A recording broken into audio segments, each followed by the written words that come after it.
महाराष्ट्रातील सर्व जिल्ह्यातील ताज्या बातम्या आणि घडामोडींसाठी सबस्क्राईब करा आपल्या हक्काचे निर्भीड शोध लाईव्ह चॅनल आणि दाबा बेल आयकॉन।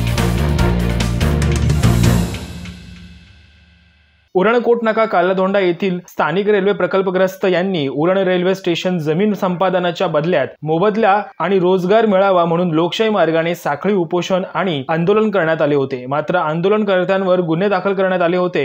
सदर प्रकरणाचा न्यायालयीन निकाल लागून उरण न्यायालयाने सदर आंदोलनकर्ते निलेश भोईर, सुनील भोईर, कृष्णा जोशी यांची निर्दोष सुटका केली आहे। सदर खटल्याची अंतिम सुनावणी उरण कोर्टाचे सन्माननीय न्यायाधीश निलेश एम वाली साहेब यांनी केली आहे। तसेच आंदोलकांच्या वतीने सुप्रसिद्ध वकील ॲडव्होकेट पराग म्हात्रे, ॲडव्होकेट संघश्री गायकवाड, ॲडव्होकेट अर्चना माळी, ॲडव्होकेट प्रियंका थळी यांनी कामकाज पाहिले। शेतकऱ्यांची बाजू ठामपणे मांडल्याने ॲडव्होकेट पराग म्हात्रे यांचे कौतुक होत असून आंदोलकांचे सर्वत्र अभिनंदन करण्यात येत आहे। उरण पंचायत समितीचे गट विकास अधिकारी समीर वाठारकर यांनी आपल्या दालनात प्रकल्पग्रस्तांचे लोकनेते दिबा पाटील यांच्या फोटोचे अनावरण केले आहे। जे या अगोदरच्या गट विकास अधिकाऱ्यांना जमलं नाही ते उरण पंचायत समितीचे सध्याचे गट विकास अधिकारी समीर वाठारकर यांनी करून दाखवल्याने सर्व थरातून त्यांचे अभिनंदन केले जात आहे।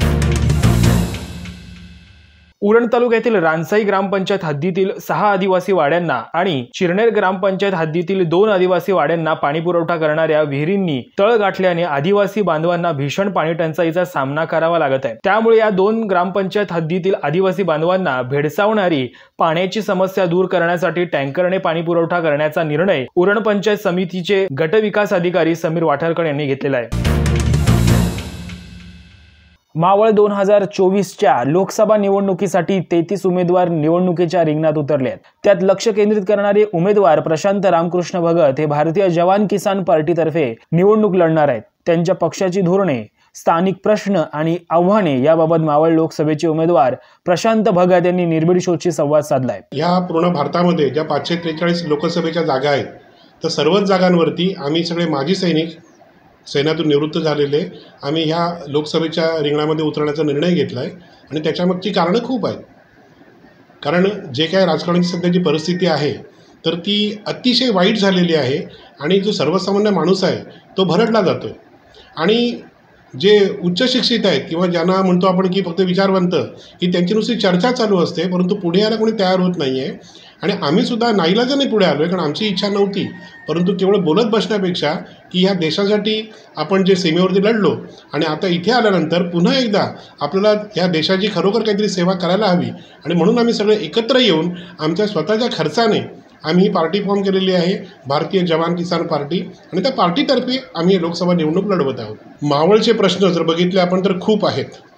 मावळमध्ये खरं म्हणजे आपल्या रायगडमधले 3 तालुके आणि पुण्याचे 3 तालुके असा हा करून तो मावळ हा मतदारसंघ बनवलेला आहे आणि ह्याच्यामध्ये स्पेशली उरण, पनवेल आणि कर्जत ह्या भागांकडे खूप दुर्लक्ष होतं आहे।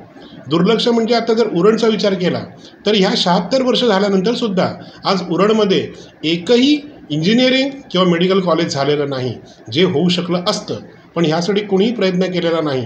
कारण आजही इथून विद्यार्थ्यांना खूप लांब लांब ह्या शिक्षणासाठी जावं लागतं पण ते इथे होणं गरजेचं आहे। तसंच जे आता नवीन विमानतळ होतं आहे त्या विमानतळाचं जेव्हा काही ओपनिंग होणार आहे तेव्हा होईलच परंतु ते ओपनिंग झाल्यानंतर त्या ठिकाणी ज्या नोकऱ्या उपलब्ध होणार आहेत त्या आपण कोणाला देणार आहोत याचा कोणीही गांभीर्याने विचार करत नाही आहे। मी अशा करता म्हणतोय की अजून विमानतळ सुरू व्हायला खूप वेळ आहे पण त्या वेळेचा सदुपयोग होणं गरजेचं आहे की इथली जी काही लोकल माणसं आहेत, ज्या मुलं मुली आपले आहेत, तरुण जे बेरोजगार आहेत, यांना तुम्ही आता ॲप्रेंटिस म्हणून घ्यायला हवं आणि आपलं मुंबई विमानतळावरती ह्यांना तुम्ही तात्पुरत्या स्वरूपात ठेवून घ्या। भले तर तुम्ही त्यांना स्टायपेंड द्या, पूर्ण पगार देऊ नका आणि ज्यावेळेस आपलं विमानतळ इथे फुल फ्लेज सुरू होईल तेव्हा त्याच सगळ्या मुलांना आपण इथून नोकऱ्या द्यायच्या आहेत। पण होणार आहे काय, जे इथे इतर कंपन्यांमध्ये झालं, उदाहरणार्थ JNPT असेल, ONGC असेल किंवा BPCL असेल, या ठिकाणी ज्या लेबरच्या ज्या पोस्ट होत्या त्याच केवळ इथल्या गावाला मिळाल्या आणि बाकी सगळ्या पोस्ट ज्या होत्या त्या बाहेरच्याला दिल्या गेल्या हे कारण सांगून की यांना काही येत नाही।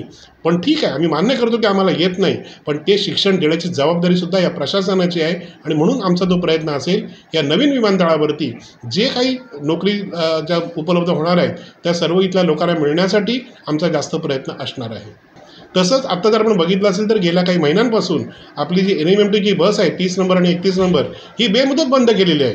पण ह्याचं कोणालाच सोयरंसुद्धा नाही, कोणालाच घेणं देणं नाही आहे की आज आपला हा सगळा परिसर त्या NMMTवरती अवलंबून होता आणि आपली मुलं जी जायची बाहेर शिकायला, ठीक आहे की आता ट्रेन सुरू झाली, परंतु जर नीट बघितलं तर गाव एकीकडे आणि ट्रेन स्टेशन आपलं वेगळीकडे, त्यामुळे तोही प्रवास सुखकर नाही आहे. आणि हा एक आपली चांगली सोय होती NMMTची, ती बरेच दिवस बंद आहे. आणि ह्या ठिकाणी कोणताही लोकप्रतिनिधी, मग तो कुठच्याही पक्षाचा असो, त्यांनी काही इंटरेस्ट घेतलेला नाही आहे की जे त्याच्यामुळे आपल्या विद्यार्थ्यांचे, नोकरदार वर्गाचे खूप मोठे हाल होत आहेत.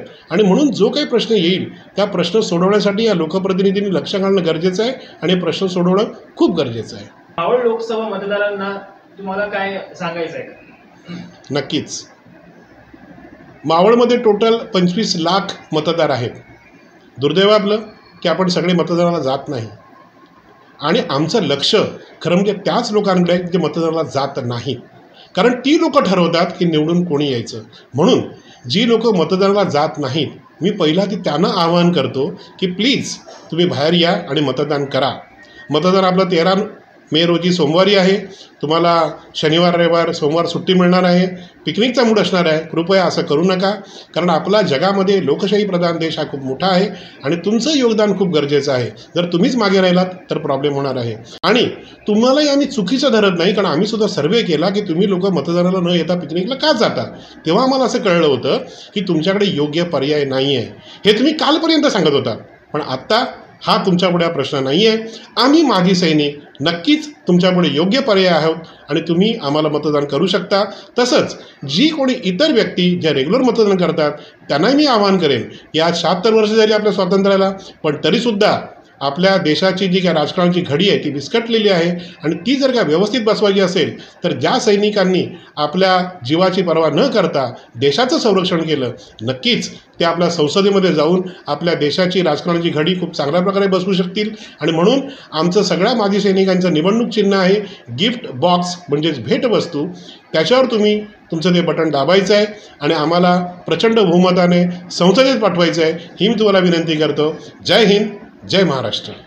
महाराष्ट्रातील सर्व जिल्ह्यातील ताज्या बातम्या आणि घडामोडींसाठी सबस्क्राईब करा आपल्या हक्काचे निर्भीड शोध लाईव्ह चॅनल आणि दाबा बेल आयकॉन.